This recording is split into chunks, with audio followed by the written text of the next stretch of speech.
In 1988, Jack McCullum wrote a piece predicting that the center position was dead. The young kids like Olajuwon and Ewing weren't playing the same way anymore, and the game changed. One change McCullum wrote about, and see if this sounds familiar, were versatiles, players who could guard 4 positions on the court. Turns out coaches always wanted to have wing-sized players that can cover almost all positions on the court. Okay, very tall guys are in trouble if they don't know how to dribble and shoot. What about short guys?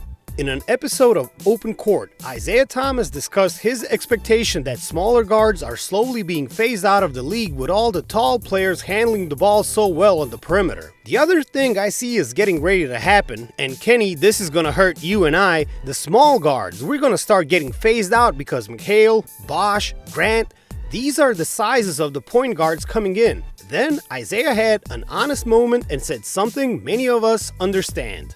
Everybody had big point guards, and it was very controversial to draft me at 6'1". You know, I lied about being 6'1". Everybody got that extra inch. It was controversial to take a small guy at number 2 in the draft. Then, we won and everyone went to the small point guard. I see right now, everybody is sizing up.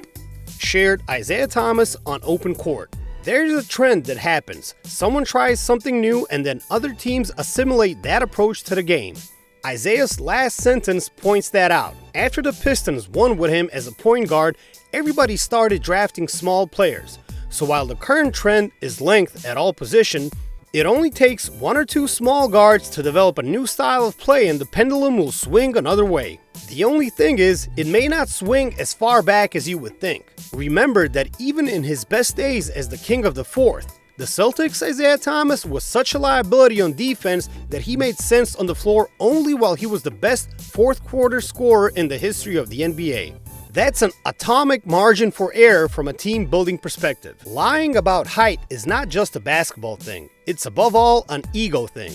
Research on dating apps has shown that women tend to lie about their weight and age, while men lie about their height and income. It aligns perfectly with the images that society projects on us, and NBA players, believe it or not, also can be vain. Surprisingly, one of the rare players to probably lie about his height, making himself shorter, is the guy who had fake Twitter accounts to praise himself and argue with random people online. Guards usually add an inch or 2, while tall players sometimes reduce their height. Both do that because they want to play a certain position. For a guard, being tall enough to play both the 1 and the 2 is value added.